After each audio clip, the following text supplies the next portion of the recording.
welcome to my channel. This is Dr. Precious Salino and welcome to Credible Mindset TV.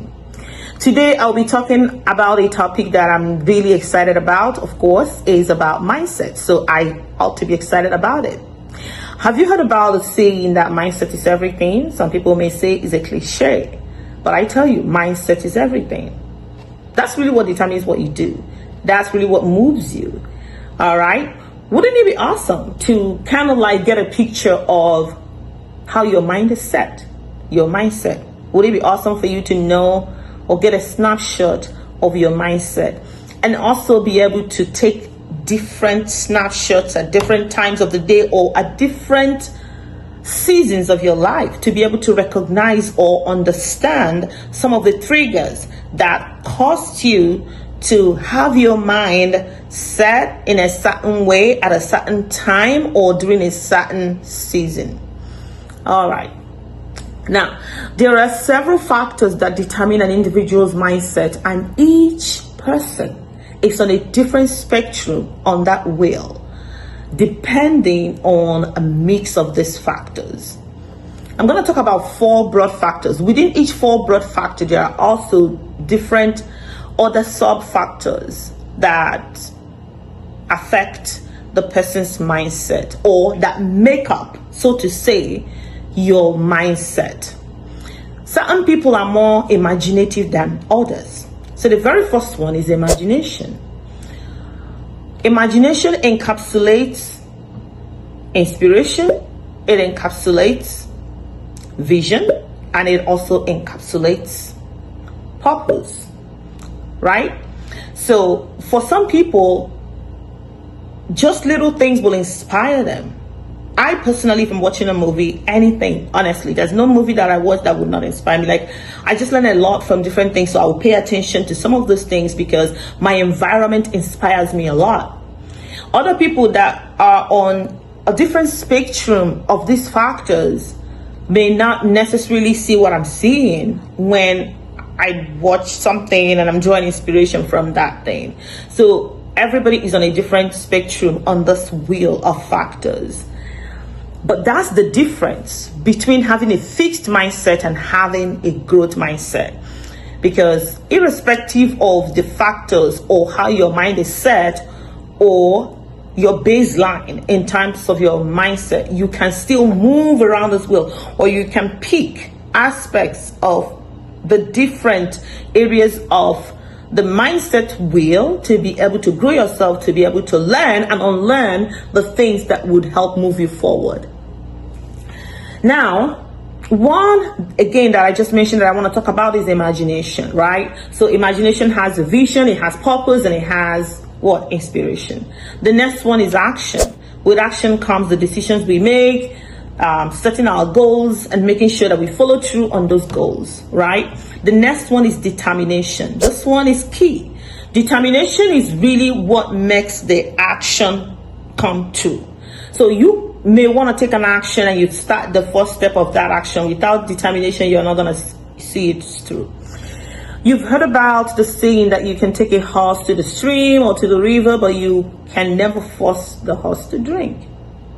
The horse being able to drink has to do with determination. The horse would have to be determined and in his or her mind that when I get to that stream, I'm going to drink water. So determination is what helps us to achieve those goals that we set. Determination is what pushes us through even when we have all these imaginative abilities. Without determination, it's really, really hard to get through to the end or get through to achieving success. Then the final broader one that I want to talk about is connection, or what I would call the influences that make us, or the experiences that shape our mindset. In my book, chapter 4 of my book, I talk about the influences that make us. Once again, this is leading me becoming my life CEO. I really talk about a lot of life lessons that help us to, become our life CEO. So chapter 4 really talks about the influences that make us. Some people would prefer to, over the years, blame their parents, uncles, failed government for their existing mishaps and failures.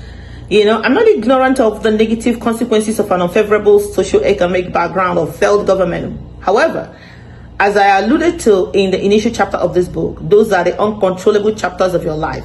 It is almost unhealthy to continue to blame history year after year without making reasonable efforts to turn things around. Yeah, when you have a growth mindset, then you don't have to dwell upon your history. You don't have to dwell upon what I would call the chapter 1 of your life, those ones that you couldn't change, your parents, where you grew up, where you were born, anything you could not change. You just have to have the growth mindset that allows you to change your environment, learn the things that you need to learn, and unlearn the things that you don't need in your life to be able to be successful. All right. So those are the 4 broader categories. I would dive into each one of them, but today I'm just going to talk about imagination. Talking about imagination, have you noticed that you could see more with your eyes closed than with your eyes open? That tells you that your mind's eyes, your imaginative abilities, the things that you're able to see with your eyes closed, the things that you're able to see from imagination is more powerful than what you can see with your eyes open. Our eyes just always will show us reality, always, filled with fears, anxiety, tension. But when you close your eyes, you can see your future. You can paint the image of where you're going without interruption, without fears. You can see it vividly, and then you're able to take action. So an imaginative ability or your ability to be able to capture the image of your future is what gets you going. But not everybody is kind of strong, or not everybody have their strength within this side of the spectrum of mindset factor. All right, the thing I want to touch, let's take it to a spiritual level right here now. The Bible first introduces God to us as a creative force, right? But the expression, the unseen expression in that creativity of God that manifested in creation is the power of his imagination. That is the unseen expression that was manifested in creation. Because, the Bible says that when he created light, he looked at it and he said it was good. The only reason God said it was good is because he had already imagined what it was supposed to look like. So when he created it, he recognized it as what he saw before.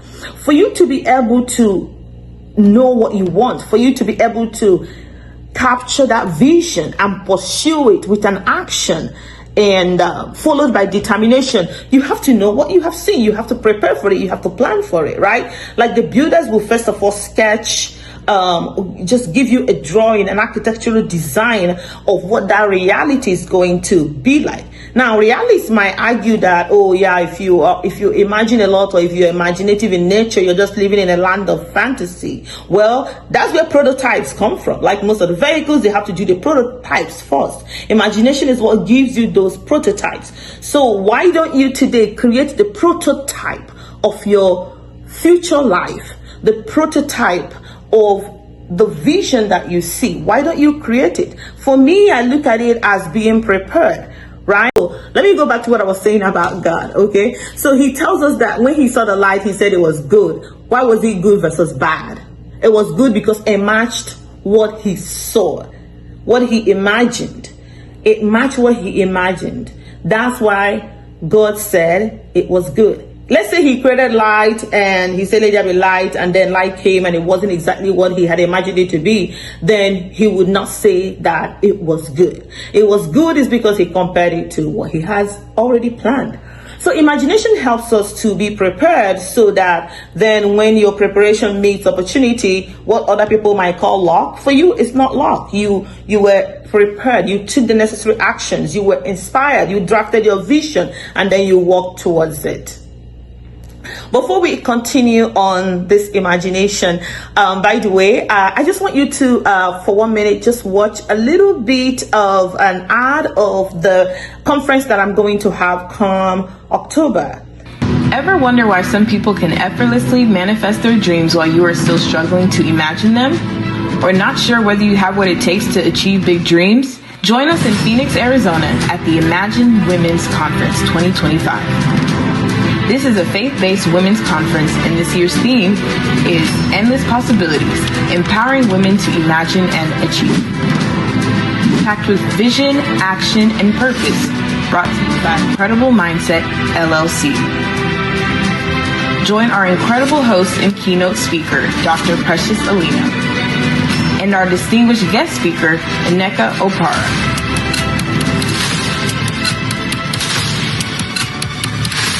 Imagine Women's Conference 2025 in Phoenix, Arizona, where you will learn how to leverage the power of your imagination to unravel big ideas and transform lives. Receive proven strategies and practical tools to manifest your dreams and achieve incredible results. The day is packed with excitement, inspiration, vision, and purposeful actions. Don't miss out. Visit CredibleMindset.com/online store to secure your ticket and reserve your seat today.